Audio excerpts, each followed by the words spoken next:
नमस्कार, मैं ओंकार पांडे और स्वागत है आपका न्यूज़ 18 राजस्थान के डिजिटल प्लेटफॉर्म पे। चीन ने पाकिस्तान को बहुत साफ और कड़ी चेतावनी दे दी है और कहा है कि अगर आप सुधरते नहीं हैं तो आगे आपको पैसा दिया जाना बंद कर दिया जाएगा। पाकिस्तान के army chief field marshal Asim Munir और चीन के विदेश मंत्री वांग यी की हाल ही में बीजिंग में एक अहम मुलाकात हुई। यह मीटिंग काफ़ी तनाव भरी बताई जा रही है। चीन ने इस मीटिंग में पाकिस्तान को दो टूक बता दिया कि सीपेक प्रोजेक्ट्स में लगातार हो रही देरी, ग्वादर पोर्ट का धीमा काम और सुरक्षा की खराब व्यवस्था अब बर्दाश्त नहीं की जाएगी।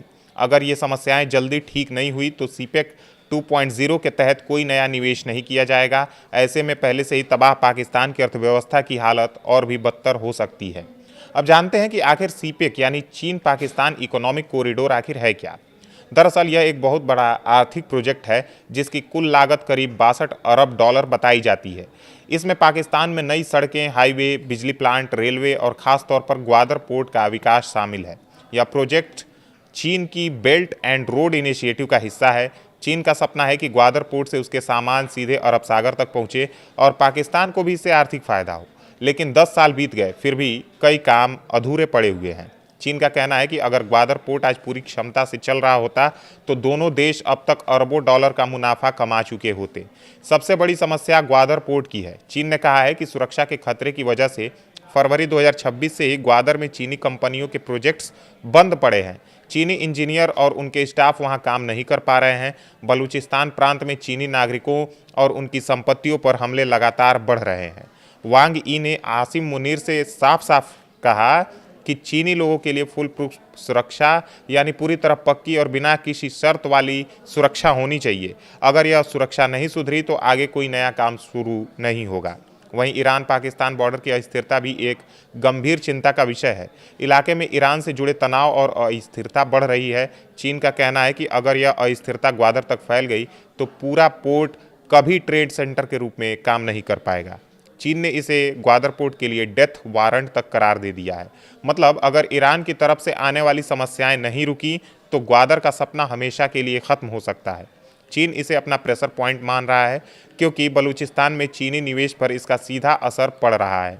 चीन ने पाकिस्तान को क्षेत्रीय स्थिरता पर भी सख्त सलाह दी है और कहा है कि पाकिस्तान को अपनी नीतियां बदलनी होंगी ताकि इलाके में शांति बनी रहे। चीन ने अमेरिका और ईरान के बीच मध्यस्थता करने के पाकिस्तान के प्रयासों में समर्थन का भरोसा दिया है, लेकिन साथ ही चेतावनी दी है कि अगर बॉर्डर पर तनाव कम नहीं हुआ तो सीपेक का पूरा भविष्य खतरे में पड़ जाएगा। चीन की नाराज़गी इस बात से भी साफ है कि वह अब सिर्फ दोस्ती के नाम पर पैसा नहीं लगाना चाहता, उसे सॉलिड रिजल्ट चाहिए।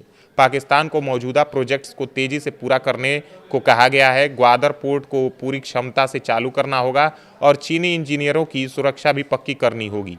तभी सीपेक 2.0 में नया निवेश और पाकिस्तान को मुनाफा पहुंचाएगा। वैसे तो चीन और पाकिस्तान की दोस्ती को सदाबहार कहा जाता है, लेकिन इस बार चीन की बातचीत में नाराज़गी और धैर्य की कमी साफ दिख रही है। पाकिस्तान के लिए यह एक बड़ा इम्तिहान है। अगर वह जल्दी से अपनी व्यवस्था दुरुस्त नहीं करता है तो चीन का सपोर्ट और निवेश दोनों रुक सकता है, जिसका असर पाकिस्तान की अर्थव्यवस्था पर भी पड़ेगा। चीन अब पाकिस्तान से सिर्फ वादे नहीं बल्कि काम चाहता है। देरी, सुरक्षा की लापरवाही और क्षेत्रीय अस्थिरता सीपेक प्रोजेक्ट को अधर में लटका सकता है और पाकिस्तान की ये लापरवाही अगर लगातार चलती रही तो चीन इसे बर्दाश्त करने वाला नहीं है।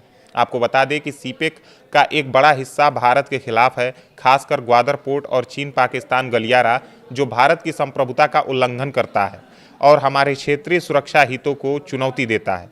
जब चीन पाकिस्तान के बीच दरार बढ़ रही है, सुरक्षा समस्याएं उभर रही हैं और निवेश रुकने की आशंका है, तो भारत के लिए यह एक बहुत बड़ी राहत की बात है। भारत हमेशा से कहता है कि ऐसे प्रोजेक्ट्स पारदर्शिता, स्थिरता और पड़ोसी देशों के साथ सम्मान के साथ होने चाहिए। आज पाकिस्तान की आंतरिक कमजोरियां और क्षेत्रीय अस्थिरता खुद ही सीपेक जैसे प्रोजेक्ट्स को कमजोर कर रही हैं। भारत को इस स्थिति में अपना मजबूत कूटनीति, आर्थिक शक्ति और क्षेत्रीय सुरक्षा को मजबूत करना चाहिए। साथ ही नेबरहुड फर्स्ट और एक्ट ईस्ट नीति के साथ साथ मजबूत इंफ्रास्ट्रक्चर और सुरक्षा व्यवस्था हमें क्षेत्र में एक स्थिर और विश्वसनीय शक्ति बनाएगा। धन्यवाद।